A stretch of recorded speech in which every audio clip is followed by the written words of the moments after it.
ഞാൻ എൻ്റെ നായന 1 മാസത്തിന് ശേഷം ഞാൻ കാണാൻ പോവാ. എൻ്റെ എക്സ്പ്രഷൻ എങ്ങനെ നോക്കാം.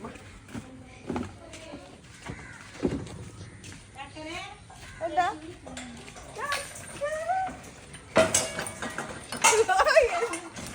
നിങ്ങളെ കടിക്ക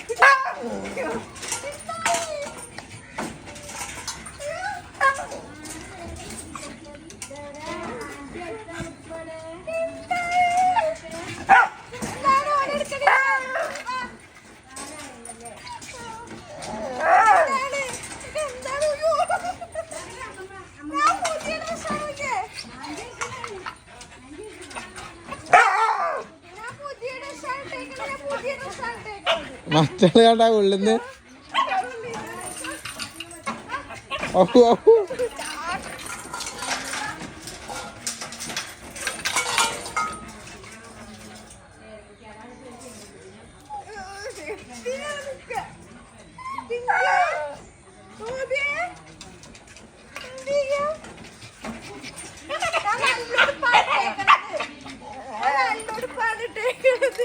അന്റെ ഒരു ഉടുപ്പ് കറിയുണ്ടാവും. ഇന്നാണ്